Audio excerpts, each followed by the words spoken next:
唔係，呢啲係汁嚟㗎，乾咩係上邊，哦，乾咩上邊？唔會好辣㗎係嘛？有少少，有少少辣。一般都可以接受。哦，廣東菜應該都係唔會太離譜嘅，口味係重口味。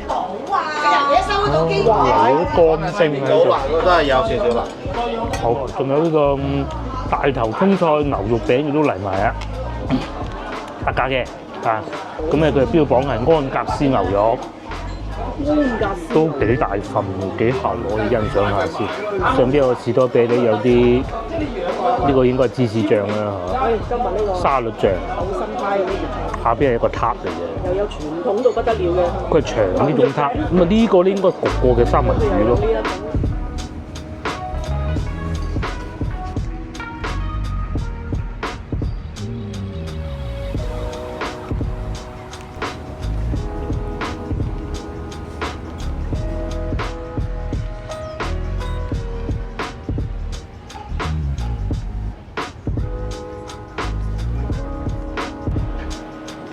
各位觀眾大家好，我所在位置海珠廣場，咁啊我哋就會去北京路拍攝影片俾大家睇嘅。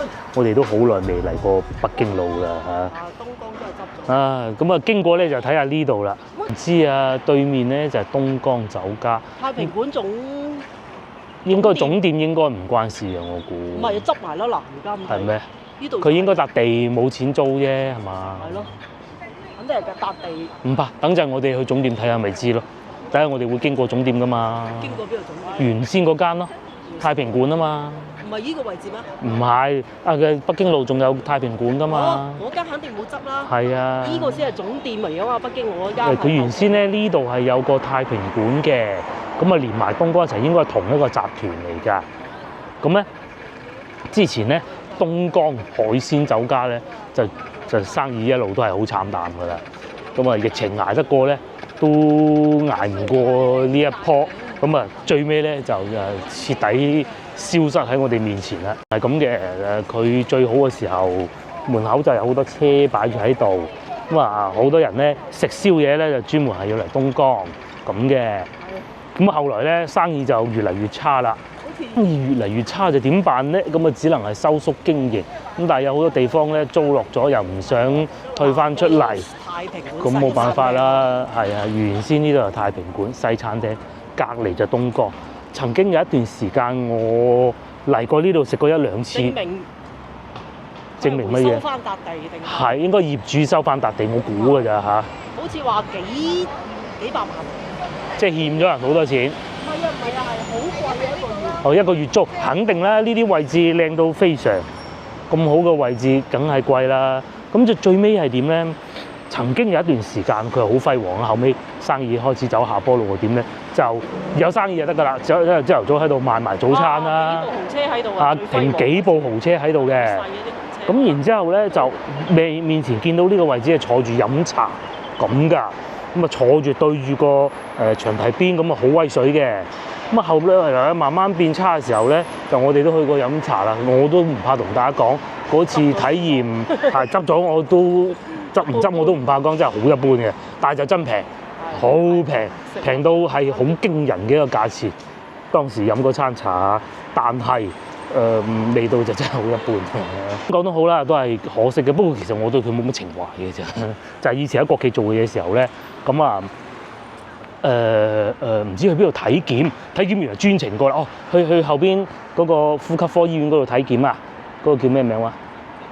嗰個即係呼吸科醫院鍾南山嗰間，我哋成日淨係叫鍾南山嗰間嘅啫。體檢完國企咁啊過嚟呢度飲茶嘅當時，因為體檢咧就唔食得嘢㗎，啊都仲好威水嘅，即係講國企做緊國企過嚟飲茶嗰陣啊。啊有邊個？嗰10年前啦。再喺度開一間。唔知邊個就再會接手呢一棟樓啦。係啊。好似話加佢租啊。加佢租都不過而家都已經都做唔係好想做㗎啦。係啊，一加租唔走啦。好似喺芳村嗰間咧，又係啦，之前都係我哋都去過飲過一次茶啦，東江嘅不過唔係東江嗰個係新村。同一個集團嘅，同一個集團嘅。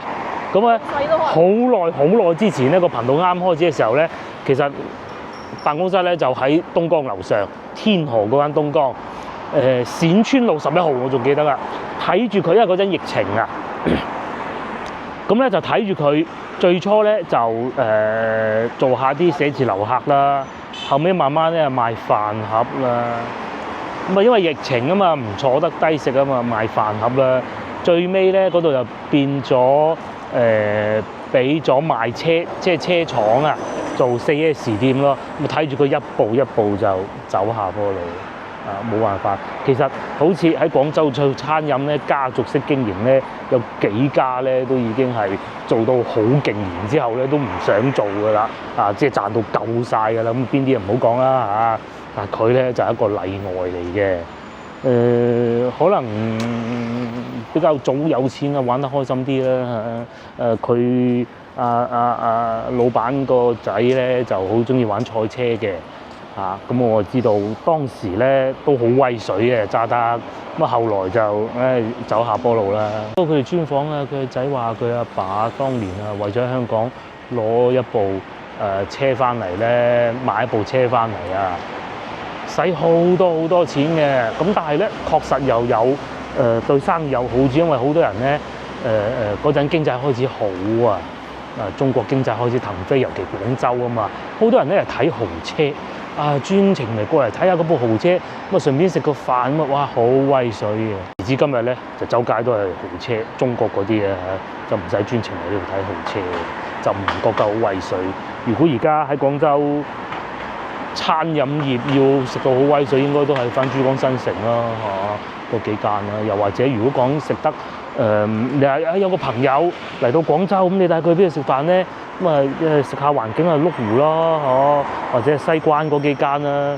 呢邊唔係傳統嘅飲茶食飯嘅好地方。以前喺大沙頭好火爆嘅夜晚宵夜，尤其喺呢一條街啊，依家咧已經變得靜局晒，前邊得翻1-2間係唔錯㗎啦，東江都冇埋啦。喺附近，就算我去星環廣場上邊嗰個好貴嘅餐廳食飯咧，好似叫和苑啊，如果我冇記錯，都唔會揀佢啦。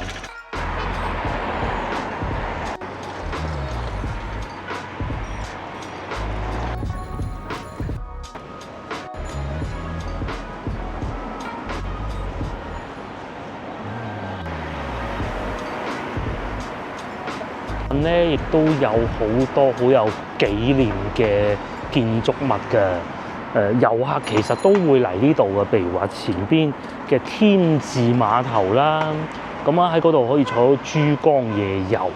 咁第二個咧就再遠嗰啲廣州塔都唔講啦。另外一個咧喺前少少咧，仲有應該係我唔敢講係咪中國㗎，廣州嘅至少中央銀行啊，第一間就喺嗰度，包括而家咧。人民銀行其中一個部門都喺呢度嘅，咁啊包括以前呢個叫做中旅社，如果我冇記錯嘅話咧，都係喺呢度。唔好講再行遠啲嘅大沙頭啦咁所以咧呢一度附近咧係有北京路啦，又有天字碼頭啦，成個旅遊區咧依家北京路雙邊喺齊度，不過佢都做唔到落去，冇辦法啦，只能等啲大型嘅餐廳嚟進駐，即係嗰啲攞晒米芝蓮嗰啲咧，咁可能會帶翻旺佢嘅你咪話嗰度真係可以？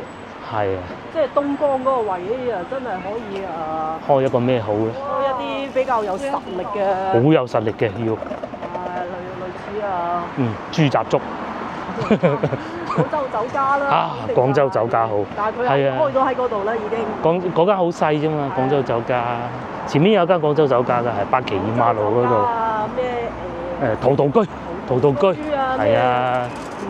蓮香樓私人嘅，冇咁多實力嘅。最想佢開蓮香樓。係，反而最想係蓮香樓。因為蓮香樓比較性價比比較高。佢係私人㗎嘛，佢唔係即係佢係本地老闆嚟咯，係啊。包括呢度，我之前講過啦，中央銀行就喺呢度㗎啦。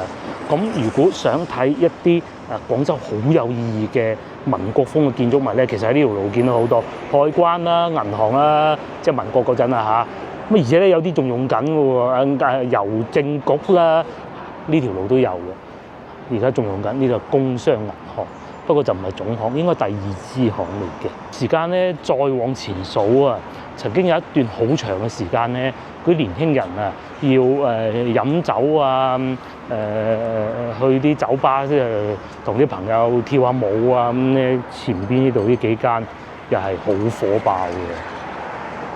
而家咧都冇啦，開住下咁咯，都有啲燈閃下閃下嘅。係開蓮香樓好啊，唔知人哋有冇咁嘅實力，又或者唔知嗰個欠咗佢幾多錢。因為嗱，你好似東風路嗰間蓮香樓都冇俾人嘅。嗰間唔係嗰間，係咪啊？係蓮香樓，但係唔係冇好少散客去。我哋咧就去食晚飯啦。去以前咧啲年輕人，如果去完 disco 之後，食個宵夜咁點辦咧？就喺嗰度有個星苑飯店，我哋嗰度食晚飯。攞住杯酒㗎嘛。係啊，嗰個年代就真係咁噶，啲洋人啊、年輕人啊咁一路行。而家都係啊。而家都係啊，有幾個洋人喺嗰度揸住杯酒咁晏啦，唔係咁早就開始飲啦嚇。仲要一路行一路飲，洋人係咁嘅。啲情景開始見翻啊，同埋咧近期咧，即係先唔好講嗰啲令人不開心的事情先啦。開心的事情咧，其實有個世界上數一數二咁勁影響力嘅 YouTuber 咧嚟咗中國，哇！佢好開心，可惜佢冇嚟廣州，佢去咗重慶好似係啊，但係都玩得好開心嘅嚇，即係講明呢啲洋人越嚟越多，我面前又見到3位啦。呢度仲有個以前係酒吧嚟嘅 disco， 而家好似變咗西餐廳咁喎。好似有一段時間曾經東江佢嘅集團租過呢一個位置嘅，我唔係好記得啦，唔肯定。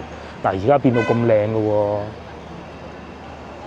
食西餐，咪天字碼頭咯，清朝嗰陣用到依家嘅。我哋去睇下珠水百年，哦，珠江夜遊坐呢個船都好喎，古色古香咁。後邊玻璃船咧，一定係要上3樓。之前疫情嗰陣曾經嚟過一次啊，我帶大家直播添，仲要係。咁我記得係。我當時係買咗最貴嘅飛嘅，但我唔知可唔可以俾上3樓。但係後來知道好似係人都可以上3樓嘅，究竟依家係點咧，就不得而知啊！我哋去睇下揾唔揾得到答案啦。即係一種唔錯嘅體驗。哦，呢度咧就係買飛呢度上船嘅，我記得啦嚇。掃呢個曲咧就可以買飛啦。個問題係，如果持有海外護照點辦咧？係啊，應該都可以嘅。呢啲就係為咗你遊客嘅啫嘛。係啊，就係為咗海外遊客而推出嘅啫。海外遊客係遊客。即係遊客。哦。我哋嘅去一次就夠啦嘛。係，冇錯。我去一次就夠。無需取票，哦！而家改咗啦。以前曾經一段時間咧，佢要攞票咧，喺嗰度攞票好精彩嘅。而家就唔使攞票啦，梗係要咁先得㗎啦。48蚊單程。收塔係109。哦，咁佢有啲咩食啊？你要撳購票先得。係啊。送小食咯。小食咯。哦，2樓啊，露天啊，58。呢個單程唔翻嚟㗎喎。呢個唔翻嚟啊。係，去到海邊。你試下揀購票，有嘢飲，窗口位，108，仲有自助餐添，208蚊。嗱，呢度有自助餐，即係自助餐100蚊。我哋證實過，我直頭撳埋去睇啦。咁咧，去到要拍身份證嘅時候咧，你係可以手動輸入嘅。手動輸入咧，就輸入所有證件都得㗎。你有身份證啦，係啊，小朋友可以冇身份證㗎嘛。外國人啦、港澳同胞啦，都係可以，只要撳個 number 落去就得㗎啦。咁撳完之後，咁你出個曲，咁咪自己上船咯，係嘛？好方便嘅。咁同埋咧，嗱，仲有件事情啦，有觀眾就問過我啦。而家咧就咁嘅，依家咧八達通啊，或者澳門通啊、羊城通啊，就互通㗎嘛。我哋香港可以拍卡使錢，香港居民揸住張八達通嚟到廣州，亦都可以拍卡。咁但係有個問題係咧，呢啲唔侵玩嘅，因為咁嘅，因為廣州咧第啲城市我唔敢講啦，廣州啦，主要係交通工具可以用到羊城通，同埋便利店買可樂飲就得。其他地方咧，譬如話我去7粉買，譬如話舉個例子先啦，我唔係叫大家買，譬如煙仔咁就唔得嘅嚇。譬如話去星巴克，我哋要飲杯咖啡拍羊城通都係唔得嘅。點解咧？因為羊城通咧係冇邀請應該講係星巴克冇邀請羊城通去進行呢個付費結算功能。咁啊，又或者一啲前邊嗰啲雲吞麵鋪啊，簡單啲嚟講就係羊城通就冇八達通用得嘅地方咁多。呢度附近啊好多地方飲茶食飯啊，廣州酒家啦。你話後邊咧食個雲吞麵又得噶咯，我食過嗰個幾好噶。咁啊喺前邊轉左又有，呢度啊翻香港快啊！你隨隨便便你可以見到巴士翻香港仲密過喺沙田見得到啊。係啊，咁啊沙田睇你喺邊度啦嚇。澳門嘅嚇，呢個澳門嘅，裏面又準備開一個餐廳啊。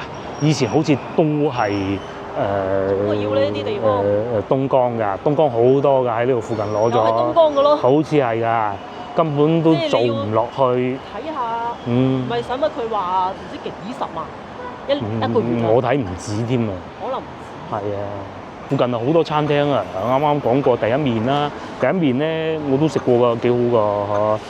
簡簡單單，你唔使話你想快啲啊，有啲食多啲第一面咯。第二隔離咧仲有麥道匯粵菜可以一試，同埋咧朝頭早佢呢幾個餐廳都開嘅，包括廣州酒家。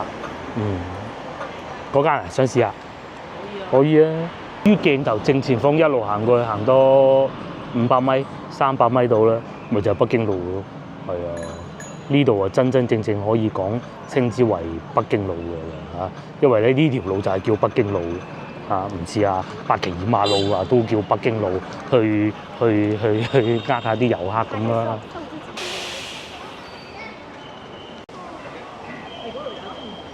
我哋上咗嚟餐廳啦，好方便啊嚇！我哋揀咗個卡座位啊，咁啊茶位卡座10蚊，咁啊嗰邊都好似要6蚊定唔知5蚊嘅，梗係卡座坐得舒服啲啦嚇。都唔係幾舒服。都唔係幾舒服，佢嗰個位窄，係可以望到下邊啲景色咯。呢度就真係北京路嚟㗎嚇，係真北京路嚟嘅。估唔要卡座又可以坐餐廳呢部分啦，就係咁樣嘅，就坐喺呢個位。哦，種咗好多靚花咯，幾舒服。有啲乜嘢食咧？風山水起啊，撈呢啲一個人食唔到咁多。好多嘢。好多哦，佢有特價嘅。係啊，嗱，同埋佢哋呢度啲燒鵝好出名嘅，我知道。哇，安格斯肉餅乜嘢食啊？鮑參翅肚唔啱我哋啊，但係最乜有得揀，係咪？咁啊三文魚又有啦，絲牛肉餅有得揀嚇。我就可以食。係啊，哇！南澳即係澳洲南部的龍蝦啦，係嘛？788蚊一隻，哇！或者紅酒鵝肝啦，點解叫拉丁紅酒咧？應該會唔會係嚟自拉丁的紅酒，但係有法國嘅喎，好有趣啊！有刺身啊，各種啦，雞啊嘛肯定要有，哇！個雞隔離伴啲鮑魚，200-300蚊一份。燒鵝、黑叉燒都有，燒鵝68，黑叉燒85，呢啲請朋友食飯就夠晒排場啦。因為咧，你啲朋友咧，無非幾種咧，一種好識，一種好唔識。好唔識嘅話，上到嚟呢啲你都唔會嚇親佢啊。係咯，其實啲菜都好經典。係啊，好經典㗎。經典粵菜。咁啊，如果係好識嗰啲朋友咧，亦都唔會話又嚇親佢啦，因為就係正常嘅粵菜啦嚇。唔係呢啲咧，呢啲唔係唔好啊。呢啲咧，你淨係俾個名我睇，我都唔知係咩，係咪？格沙肉即係什麼咧？咁萬一個朋友仲可能有啲係嚟自外國嘅添，你俾佢食啲三文魚咁，佢都肯食㗎。其實外國人咧，如果真係有外國人嚟咧，其實食燒鵝啊、叉燒係最好嘅。除非佢唔食豬肉咯，咁咪食魚咯。因為佢唔係豬肉，第一。係啊，燒鵝就唔係豬肉嚟嘅，叉燒就豬肉，咁都冇問題嘅。仲有蒸水蛋啦，48蚊一嚟，瑤柱肉碎蒸水蛋，仲有下邊呢個安格斯手剁頭菜蒸安格斯牛餅喎，38添咋？咁我可以試下啦，呢個要試，呢個擺入購物車。先頭我睇漲咗啦，但係未睇到幾錢咯。我仲有啲家常菜，係好多啊！好處係佢哋一啲比較出名嘅菜式都係會有圖片嘅咩？起碼有幾片黑。係啊，黑層爐炒蝦仁幾錢啊？冇使價錢啊！哇，貴啲啊，仲貴過安格先林喎。佢貴係貴喺呢幾平嘢，係啊嗰啲蛋就唔值錢嘅。係啊，仲有避風塘和牛，哇，夠排場啊！呢啲絕對唔會失禮人啦。僅限大廳使用。一個特價菜48以上正價菜，咁都冇問題啊。係啊，都冇問題啊！呢個我決定要叫，呢個要。咁後邊就係一啲點心啦。食下啲點心。啊，係喎，三文魚雜果撻。如果你個朋友係一個洋人嚟嘅，咁佢食起身呢啲唔會失禮佢啊，唔會嚇親佢啊，再加個雙皮奶咁樣。你哋該有嘅都有。該有嘅都有，無論係你想要飲靚老廣州又或是係未食過粵菜的洋人都冇問題嘅。同埋其實呢啲都幾抵嘅。係啊，2080而家1080一席。係啊，一席1000蚊10個餸。係啊。1、2、3、4、5。埋呢啲3小條。14啊，連埋甜品。甜品，連埋甜品14個。大菜有燒味，有吉品包。吉品包。係咪？螺片吉品包。海鮮就9折蝦。海鮮係用9折蝦。又有老虎斑、牛仔粒，幾好啊！1080一席喎，呢個好喎真係。我下次啊，即係有邊個生日都可以。生日或者咩嗰啲可以。你哋1080。C08啊！佢係咪？不過兩席起訂啊。C08。即係如果係家族生日咁啊，即係佢哋翻嚟咁啊，啱起2席。房間就係咁，都幾企理啊，可以啊，又有長輩生日啊，咁一圍台。靜靜咁坐住傾下偈咁都方便啦。咪拜山整兩。好，我哋第一個菜就送咗上嚟啦，就係一個上湯嘅菜。咁咧呢個咧就有趣啦，叫綠線葉。綠色嘅綠，一條線嘅線，一個葉嘅葉。咁啊，阿部長姐姐話可以試下呢個啊咁。冇理由唔食菜㗎啦，係咪先？可以啊！仲有肉嘅喎，我以為佢淨係得啲菜嘅啫。上湯浸。未食過喎呢隻。未食過啊！佢唔韌㗎。首先有菜味，佢唔係話苦啊甩啊嗰啲嘅。咬起身咧爽口嘅，就算嗰條棒嗰度咧睇上去好似會好硬㗎嚇。哇！好食啊！但係食起身唔硬嘅，有少少好似食緊啲好嫩嘅通菜嗰種感覺。係冇渣嘅，冇介紹錯。係咯。因為有時嗰啲嗰啲豌豆苗都有啲渣㗎。係荷蘭豆苗，或者豆苗有啲摘得唔靚。不過因為我唔知道佢原先係點，或者原先係好多橙摘到咁靚，我唔知啊嚇。但好食。呢啲餐廳最好咧，老人家生日喺附近住嘅，咁然之後咧就過嚟呢度食，越嚟越熱鬧咁咯喎，中意坐喺房裏邊又得，下邊仲有停車場添，不過就唔係好大停車場嗰種咧。唔係，呢啲係汁嚟㗎，乾邊係上邊。乾邊上邊。唔會好辣㗎係嘛？有少少。有少少辣。一般都可以接受。廣東菜應該都唔會太離譜嘅。係。好。有乾星喺度。老辣嗰都係有少少辣。好。撈起咁喎。可以喎。馬來西亞人最中意食撈起，我知道。佢哋過年就要撈起。呢個撈起嘅嘢咧，大多數味道都係可以嘅。係。仲有咧，撈起廣東咧就中意好意頭。係。咪撈起風生水起。冇錯。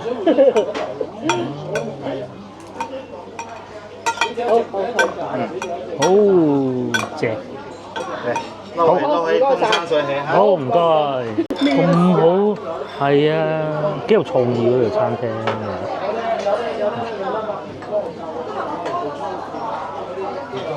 住。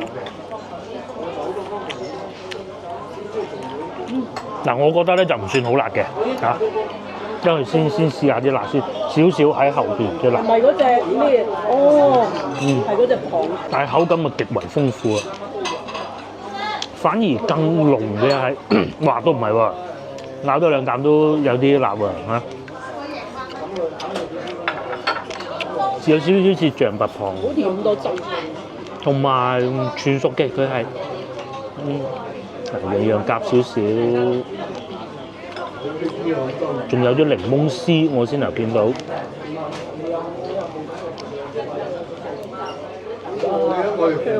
好香啊！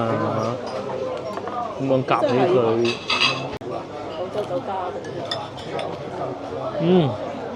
最尾脆卜卜，脆卜卜。你就係小心有啲辣，佢嚟得好突然嘅，佢唔係一入口就辣嘅，但係口感啊好好，涼拌，哇！佢嗰個呢個蚌啊，個火啊控制得都好好，咬咗佢幾啖呢啲辣味嚟嘅。廣東辣啊，仲有少少醋，仲可以接受。可以接受到。喂，依隻蚌，加拿大有呢啲咩蚌？有啲好似象拔蚌。有冇加拿大觀眾告訴我哋，係咪會有？應該有嘅，咁啱做乜鬼嘢係咪？好豐富。因為成日食燒鵝，其實佢呢度應該係燒鵝嘅好。成日食咁啊，試下啲，因為呢啲比較少嘅。又好食又好意頭，幾好啊！酸辣嘅。係酸辣。哇！但係咧，可能我夾得呢度有。加啲檸檬絲。係啊，好鬼清新。係啊，要夾呢啲啊，老婆夾過冇所謂。太大抽啦吧！果然不錯啊！最好味就係配咗啲檸檬葉絲，我都話接受到個辣，咁啊唔係好辣佢，唔係好辣，唔係好辣，接受到。你唔好睇佢紅淡淡。係，真係辣味飲啖茶。其實佢係有少少滑沙皮咯，一啲都唔係辣。佢唔係流喺你個口度，令到你流眼水冇晒味覺嗰種辣。酸到，酸酸地辣辣地。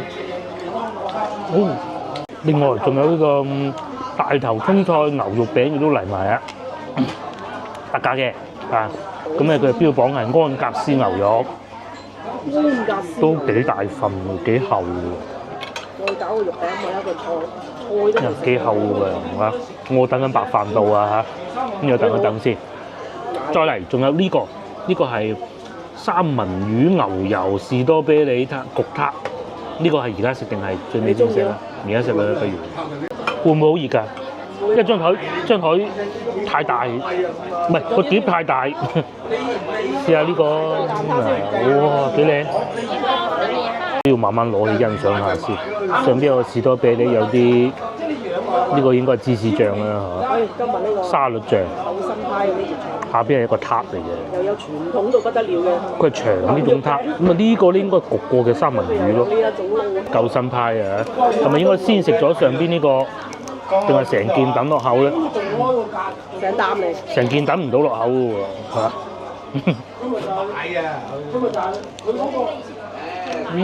水果又三文魚咁樣。滿足。有少少鹹味，上邊嘅水果肯定係甜嘅，清新。醬都程度都可以，下邊亦都唔會話散晒嗰種感覺嘅嗰個撻啊，幾好喎咁啊！食咗上邊三文魚先，咁樣咬啊！好食啊！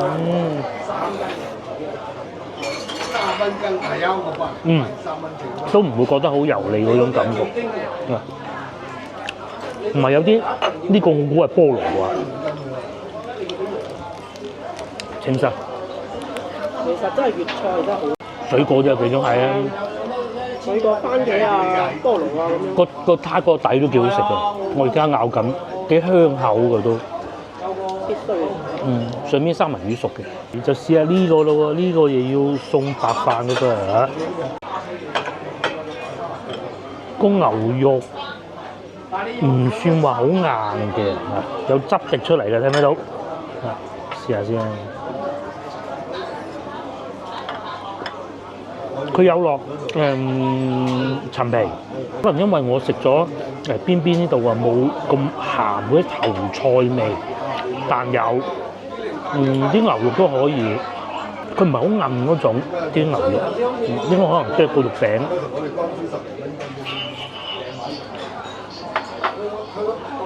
都好特別，媽唔會好乾嗰種感覺，特別。同埋個陳皮佢用得好好，有汁嘅，佢用一個缽咁樣去蒸嘅。佢應該係連埋個缽一齊蒸嘅。哎呀，靚！我幫佢夾。啊，幾好，幾有創意嘅。所以話咧，翻到嚟北京路咧，唔使驚冇嘢食嘅。怪唔得啊，東江啊，執鬼咗。係啊，係咯，邊度救人哋嚟？味道唔得啊，東江。唔識變啊！識變啊！有啲嘢要變㗎，你唔同話做嗰啲小食店，靠老字號嗰啲雲吞麵店，嗰啲咧就唔好隨隨便便變。菜都要變嘅。做餐廳咧，一定你係要有啲新嘅菜式啦。咁啊，嗰個客嚟去都係嗰幾日話，哇！你睇咁樣食燒鵝飯啊，師傅推咗去，吊住隻燒鵝去客人面前切。如果你話帶咗一個外國遊客嚟，無論佢係洋人也好，華人都好，睇見咁嘅情景，正啊！我最記得好細個嘅時候，我四姑姐帶我表哥喺加拿大出世嘅表哥翻嚟，咁佢哋都係華人樣嘅嚇。跟住佢同阿表哥講，表哥叫 Anthony 呢啲咪 Chinese food 咯咁啊。跟住後尾話唔係 Cantonese food 咩咁？即係廣東菜，燒鵝嚇，廣東菜啊嘛。另外強烈推薦大家嚟呢度試下。點解咧？嗱，如果你喺華夏大酒店落車啊，香港或澳門上到嚟，由正前方往右轉就已經係華夏大酒店啦。你經過先頭我哋行過嗰少少路咯，雖未至於話你拖住行李過嚟都冇問題嘅。咁啊擺低行李啊，肚餓點辦啊？要食飯點辦啊？呢度可以啊，真係，甚至乎你再唔換點餸啊，嗰度仲有斬料添。朝頭早咧都仲有打折。早茶。哦，打折添啊，真係幾好，真係幾好。咁啊，如果你今朝仲喺香港12點坐車，或者晏晝先坐車嚟到，哎呀個肚餓到不得之了啦！肚餓咁啊，就擺低啲行李啊，跟住過嚟呢度食嘢。食完嘢咧，仲可以咁樣，食完嘢咧就可以慢慢行，繼續往前行北京路。咁你話，哎呀，北京路我都唔係好想去，前面仲有兩個大商場。係啊，我應該仲有個民宿添。係啊，民宿嚟嘅呢個係。根據地圖顯示咧，我估就應該係呢兩個。上邊第一個你就唔好信佢啦，39蚊。呢個我估應該係103蚊。因為係根據地圖軟件推測出嚟嘅啫，又唔係喎。唔係。呢個舊樓嚟。經過多方努力都查唔到，係查到嘅價格冇辦法啦嚇。咁啊，當我冇講過咧。繼續往前行，如果大家熟知廣州嘅咧，就知道前邊呢位就係南關戲院。到夜晚黑咧，就可以入去唱歌跳舞嘅。咁啊，再往前行少少咧，就以前。食宵夜又係一個好好嘅地方，就叫做太平沙。太平沙依家就變成咁啦。咁啊，據說咧，遲啲呢度咧仲會變成一個好似永慶坊咁嘅地方嘅。咁啊，我相信佢係有能力做得到，因為北京路啊嘛。北京路呢一段咧，喺北京路去到天字碼頭呢一段咧係稀缺嘅，係冇乜太多商業嘅。佢應該做得到。賣樓嘅可能民宿啊嘛。嗱，呢個已經準備開啦，西餐廳秘密旅行，呢啲幾靚啊！又有呢啲好似整翻民國風嗰啲西關屋咁啊！南關戲院就變成咁啦，唱歌跳舞應該未夠鐘嚟啫嗱。啱啱喺澳門又翻一班車嚟咯，嗰個真係好。如果你係嚟北京路咧，其實嗰個燒鵝其實我覺得係要試下，因為我已經食咗幾日燒鵝啦，特別啊。第二，其他菜式都唔會係太貴，我哋最尾埋單210蚊，但係對住4款菜，而且有一款係特別貴啲嘅嚇。咁係值呢個價錢嘅。裏邊夠熱鬧又唔大，又唔好話坐到好逼，轉唔到身嗰種。準備有一個同慶坊啊，未整好嘅啫。繼續往前行，咁啊北京路嚟㗎咯噃，唔係好遠嘅啫。你食飽飽喺度行下幾舒服啊！帶埋啲舊狗嚟啊，又有奶茶鋪。如果你係住附近酒店咁啊，因為住附近酒店你唔會行得太遠嘅，你可以喺附近行下，睇下呢啲咖啡店啊。對面係有啲小食店啊，不過名我唔好影人哋啦嚇。我曾經試過對面一間煲仔飯店咧，我唔好影啦嚇。哇！真係我未試過咁差嘅，大家記住啊嚇。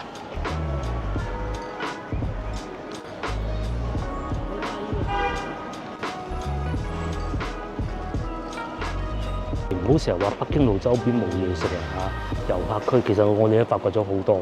譬如話，如果你要平價嘅，對面有點心師，睇唔睇到？嗰度好平嘅，食點心嘅。先後咧，我哋喺同大家講話嗰個銀行咧，行過少少嗰度咧，仲有一個叫做咩星話星苑飯店，做咗好多年啦，大排檔形式嘅，就唔算冇先頭呢度咁光猛。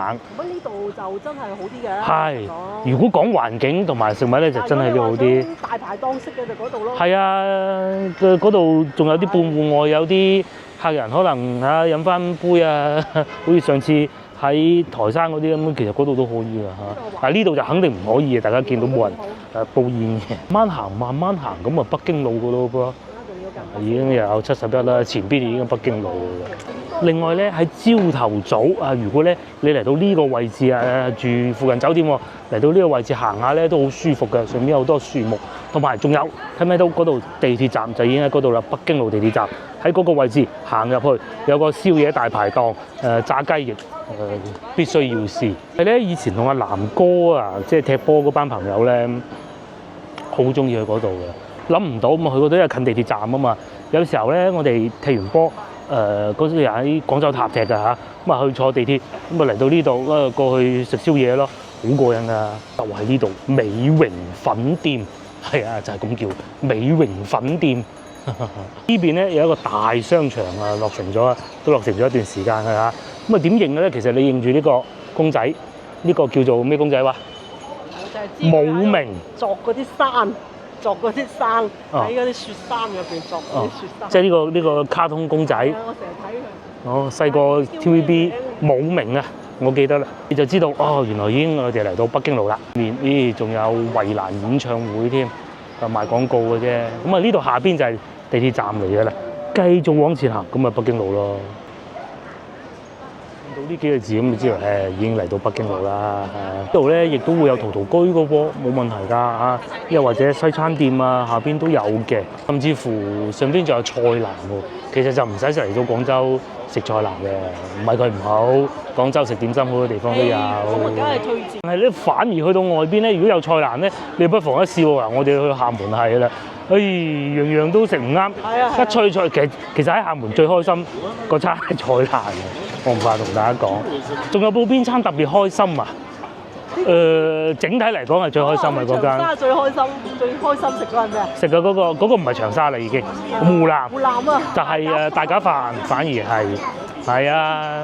你喺廣州有冇見過我哋食大家飯？一次食過一次，整翻靚咯喎！隔離嗰邊爛屋，全部油嗰啲灰水喎，可能係隔離全部嗰啲係爛屋嚟㗎嘛。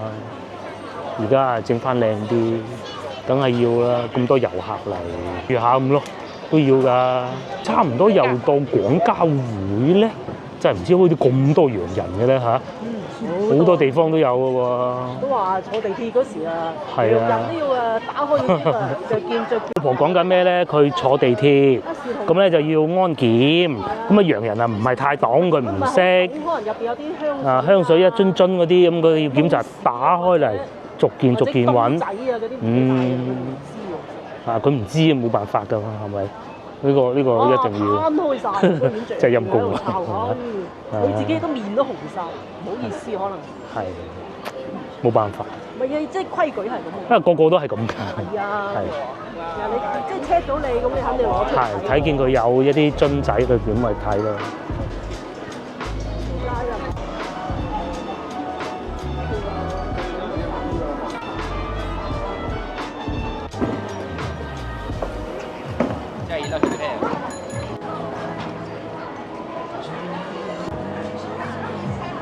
咁嘅，其實從今日晏晝開始咧，大家都已經進入咗呢個放假模式㗎啦。咁因為連續3日嘅小長假，咁啊好多人咧都會借住呢個機會短途周圍玩下咯。不過暫時睇上嚟咧，北京路啊唔算話好火爆，行唔到嗰種，或者過多1、2日咁，但係都係短途嘅啫，佢唔會話好遠嘅。不過其實3日都可以請到日假，而家咁方便，坐高鐵一陣就到啦。都好多人嘅喎，咁梗係多人過行花街嗰陣嘅，嗰啲人潮、嗰啲人流。到呢個位置，每一次我都要同大家睇下，究竟呢個酒店幾錢啦？而家即刻住又唔貴喎，756蚊最平啊嚇，756蚊。咁啊，農曆新年嗰陣咧係1000嘅，而家係756。今晚而家即刻住，有房，標準大床房，可以啊，最佳地理位置。我經常向大家推薦嘅華夏大酒店咧，今晚住一半436蚊。其實華夏都幾抵，性價比高，早幾年裝修過。性價比高啊嘛，望江。淨係望江已經咩嘢啦？已經你直搖門票價啦，咩啊？係咧。佢係望江㗎嘛，不過佢冇打出嚟，佢唔係間間房望啦，梗係。但係佢嗰個位置又近地鐵。係。其實呢度呢度都近地鐵。呢度就都。嗰度安靜啲。係。同埋嗰個咧江邊。同埋嗰度係2號線，呢度係6號線。呢個好處咧就係去廣州南站方便過6號線嘅。6號線去廣州南站咧都仲要轉多一次，佢咧就唔使轉嘅，直接落去就係啦。同埋呢度咧係冇巴士翻香港嘅，都係要行翻去華夏。就係咁啦。咁但係當然呢度係咁靚嘅地頭啦，全部都係人咯。係啊，咁啊大家快又賣廣告啦。係啊。喺外地必食榜喺我哋心目中排第一啦。太多啦！喺廣州太多選擇，即係乳鴿。湖南可以試。我就淨係講食乳鴿，我隨隨便便數3、4間、4、5間出嚟啊嚇！但係你去到湖南啊，真係見到佢，我哋兩眼放光啊！專程去揾㗎，唔係經過㗎。嗰次喺衡陽啊，係專程去啊。佢辣菜嚟㗎，有一個牛肉啊，辣牛肉，跟住我哋話叫佢唔辣，佢就唔辣啦。係啊，佢就將我哋改成啊薑葱炒幾好。係啊。哦，嗰啲商戶前京路嗰啲餐廳喺度賣廣告，而家嚟到日本菜。真係慳電。哦，呢個係就嗰幾間電影院。食街啦，不如。你睇下廣州啊。電費都唔捨得開啊！真係喎。係啊！唉，廣州好艱難㗎。唉，真係唔容易。燈都唔捨得開。真係你電費都唔捨得開啊！而且其實如果大家有少少常識就知道啊，電呢樣嘢咧，你朝頭早係用得多，佢唔可以熄電嘅。咁其實夜晚咧，你係可以大膽啲用㗎，因為工業用電係多過晚黑用電。曾經有一段時間咧，啲電唔夠啊，同埋經濟非常之好嘅時候咧，好多廠啊係唔俾佢朝頭早開工，因為唔夠電啊。咁啊，但係其實夜晚咧，你係可以大膽啲開嘅，呢度就光猛啲咯。嗰邊係真係熄晒啲燈。呢邊係餐廳啊，惠福東路。我講地鐵都熄燈咩意思？地鐵有某啲廣告、公益廣告咧，都係熄燈嘅。咩啊？咁樣嘅，咁都做唔落去，換個地方就係嘛？呢個係應該係做佢好生意，疫情嗰陣都好生意，佢應該唔係。如果唔係貼呢啲條嘅啫。係啊。佢貼咗先至也開嘅。係啊，你行勻廣州咧，即係有啲地方始終都會有租唔出去嘅鋪㗎嚇。但係惠福東路咧呢度咧就難啲啦。我哋見過偶爾有一兩間係當時咁啱可能租約期未傾得掂，啲餐廳啊、即係小食店啊非常火爆嘅。咁啊睇你喜歡食咩咯，係啊，坐住喺度食又得，企住喺度食都得。北京路即係北京路。甜品嘅又有啦，糖水嘅又有啦，仲有咧，其實好多人唔係好識啊！我哋住咗幾廿年就知，北京路為數不多咧，呢度有洗手間，不過咧維修中啊嚇。喺行翻過去G2000隔離都有一間咯，不過唔知係咪裝修中。要洗手間前邊有個商場咯。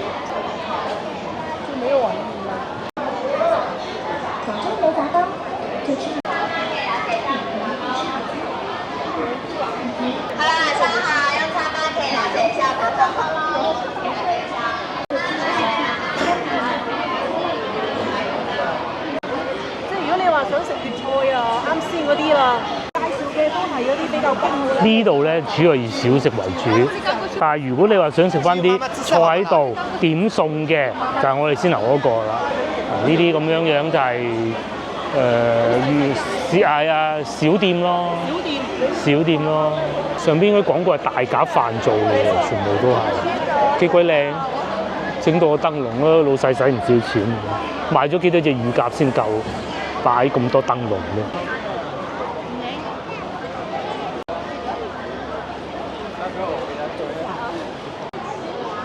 出去咯，哇合蚊